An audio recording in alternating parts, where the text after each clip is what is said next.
So lovely. We're here in the studio, as I like to call it, backstage at WinterStorm 2023, and I'm with the wonderful Doogie White. Doogie, thanks for joining me. You're very welcome. It's lovely to see you again. It is, yeah. We spoke many times, and we met maybe 20 years ago when you came to the radio station I was working in as well up in Inverness. So yeah, it's good to see you again, Doogie.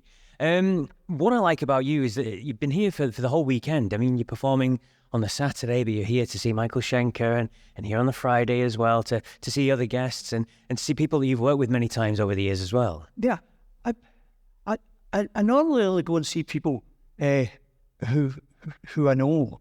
I don't go to many gigs. My ears don't kind of take it anymore. but I haven't seen Michael or any of the guys in the band since just before COVID, and so they were playing last night. So I spoke to the promoter here, and he said, "Come on, man, go down," you know. And then of course Jem Davis, who's playing with Jim Kilpatrick and FM.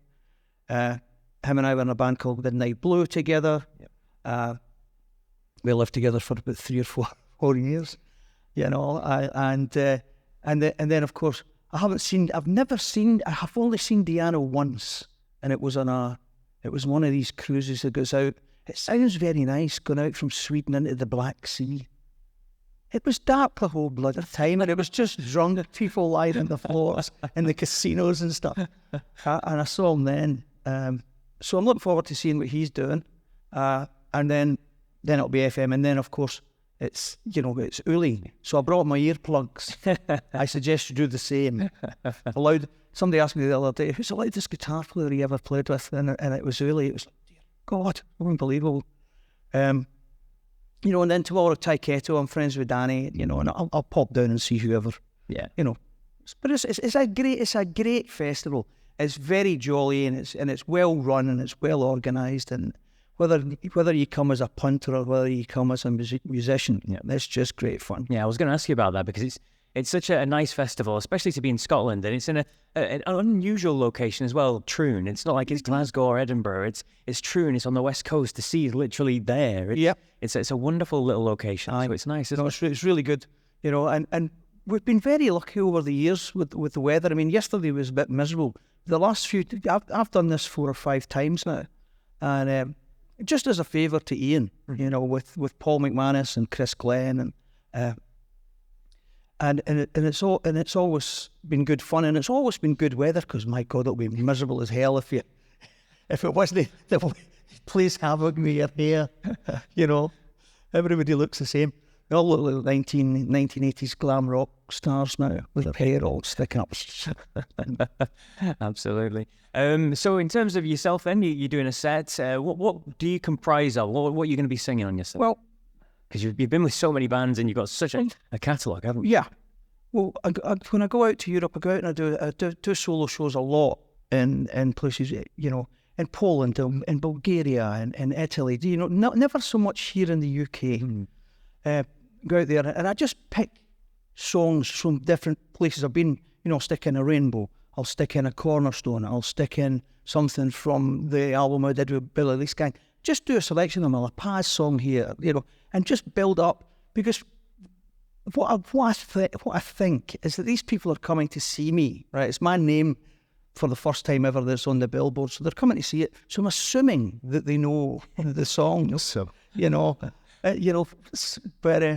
So I don't overwhelm it with Rainbow songs. I don't overwhelm it with Schenker songs. I only do songs that I've actually written. Yes. But sometimes I do Ariel, which I didn't really write, but I sort of helped put it together. But I was part of that. And then I always end the set with Temple of the King, this kind of version that I started doing with a band called Demon's Eye from Germany, and it just sort of developed into this thing where we played it here, the first time we played it here, and Chris Glenn was like, that Temple of the King, rubbish, we'll never get away with this at the end of the night. And there was grown men crying, and Ian McCaig, the promoter, enjoyed it so much that he had a bench built out the front of the venue with some of the lyrics from Temple of the King. So it's kind of I had nothing to do with the song, just messed around with it. The same way Joe Cocker messed around with a little help from my friends, really. And I've kind of made it my own, and it's just really become the festival's sort of tune. It's just, you know, so we'll be doing that tomorrow as well. I'm quite excited about it, you know, getting old friends back together just to play and have a laugh. Yeah, definitely. And in terms of what you're doing, we just had a chat there beforehand, and you're going back on the road, you're going back to Europe, you're a busy boy. Yeah, I took on too much work, to be honest. I've had to learn 48 songs this year. Wow. You know, now that might seem easy, but try learning 48 poems, right? And then remembering where the guitar solo comes in, and try to remember how, you know, is it a double verse? Is it, you know, it's that kind of thing. So that was too much. I mean, the gig-wise, it's absolutely fine for me. I enjoy the work, but I'd just like to do it with one band. You know, this will be the 5th band I've worked with this year. I mean, it's crazy. So I'm going back out with Rowan Robertson, who was Dio's guitar player on Lock Up the Wolves, and so we're going to go out. We start in Lithuania on Wednesday. I fly out on Tuesday, rehearsal at 3 o'clock in the morning, and then do 2 gigs in Lithuania, and then through the rest of Europe, you know, well, some of Europe, you know, and finish on the 20th of December in Greece. You know, so it's just in time for Christmas. So that's kind of what's going on there, and then I've got January off, and then I think it's Alcatraz, and I think February, March. Is that a new record? No. It's just coming back round the UK. We were only here 6 months ago, 7 months ago. We're doing the UK, and then some European dates again. So it's always fun. I mean, it's a good band and they're good songs. So I'm looking forward to that as well. Good stuff. And one last question. Because this is Legends and Legacies this weekend, so WinterStorm Legends and Legacies, a question on both. So Legends, you've obviously worked with some incredible musicians throughout your career. If you could handpick 2 or 3, just pick it to 2 or 3 legends of the game you worked with, could you pick your... Well, I mean, it's, you know, guitar player wise, it would be Richie, Michael, and Yngwie. You know, all 3 very, very different styles of players, but all 3 masters of their craft. Richie tends to be he's more cerebral about it, I think, which is why some nights he's absolutely brilliant and some nights he's just brilliant, because it's just it's his mood. He does it emotionally.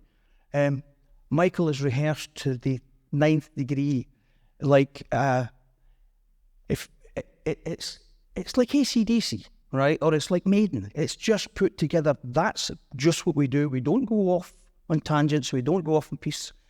And the same with Yngwie. I mean, Yngwie's an outrageous guitar player, and he knows every note in the fretboard, and he knows the exact way to position them, the exact way to play them.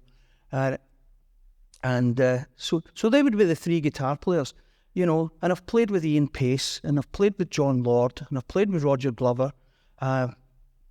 You know, and again, masters. I played with Don Airey, sung with Tony Martin. You know, I've sung with Joe Lynn Turner. I've sung with Graham Bonnet. You know, it's been a wealthy career for working with great musicians. You know, and I feel very lucky and very blessed to have had the opportunity to do these things. You know, and then there's people under the radar that nobody knows of, you know, because they weren't in Black Sabbath or they weren't in Deep Purple or whatever. You know, some magnificent players. Alex Dixon was the guitar player in Midnight Blue, stunning player. You know, Jem Davis, brilliant Hammond and keyboard player as well. With, you know, Phil Hillborn, Chick McSherry. I mean, there's loads of them, and then and a lot of these guys that I play with when I go out, you know, down to Brazil or when I go to Argentina or whatever, just magical musicians, but they're stuck out there, you know. And only really Walter Giardino sort of broke out of that. I did an album with him. I went down to Argentina and did an album with him. And funny though, because Maiden were playing and Maradona was managing Argentina at the time, and they were playing Mexico in a South American Cup thing. and they got 35,000 people there, and Maiden got 45,000. And everybody had a T-shirt on, and everybody bought another one, you know, and it was brilliant. Shouldn't have drunk the night before, though. Oh, dear God. Memories. Oh, yeah, it was great fun. It's great fun. And no, it's been an exciting career for a wee guy from Motherwell, you know, and I'm very happy. I'm happy that people still want to hear what I do and come and see me play, you know, and other musicians still want to work with me, which is really good. You know, I never wanted to be a band leader. I don't have that. My brain doesn't work that way. I'm a good second in command. Yeah. You know, if I need to be, but I never thought the idea of the Doogie White band. You know, I mean, it doesn't really work like that. Naming lights. You know, no. But what I do is when I go out, you know, and Diano does it. A lot of folk do it now. Blaze does it. Yeah. You know, you go out and so I've got White Noise. It's called, and it's the Italian chapter, or the Argentine chapter, or whatever, you know, and just do it like that, you know, and then we always put Doogie White, ex-Rainbow, ex-Malmsteen, ex-Schenker. But no, I've really enjoyed it, and I enjoy this festival, and it's a beautiful day, and I've been rambling. And no, not at all. Hearing these stories, honestly, I say this all the time. I just love to hear everyone's experiences, because you guys live the sort of stuff that we could only dream of. So yeah, thank you so much. And the last question, you've kind of touched on it there. I was going to mention legacy. I mean, what would you like your legacy to be remembered as if people are looking back on your career? I'm living today. You know, when I'm gone, just, you know, I know what I've done. I know what I've achieved. I know that some of it's been successful and some of it's been very successful. You know, what people's opinions of me are, I don't know, doesn't matter really, does it? You know, a lot of people like it, you know, and so that's good. That's a bit flippant though, isn't it? It's a bit flippant. No, but if I want to be remembered for anything, really, it's just, you know, I gave people a good time. You know, I showed them I put on a good show, sang well for them. Hopefully, they enjoyed it. You know, and they keep coming back, so I must be doing something right. Yeah, absolutely, indeed. Well, Doogie, it's been an absolute pleasure chatting with you. Lovely to talk to you as well, man. And good luck. Well, see that? Is that stuck on? No, it's embroidered. That's stitched. Stuck on. Lovely to see you again, man. Indeed. You take care. Thank you.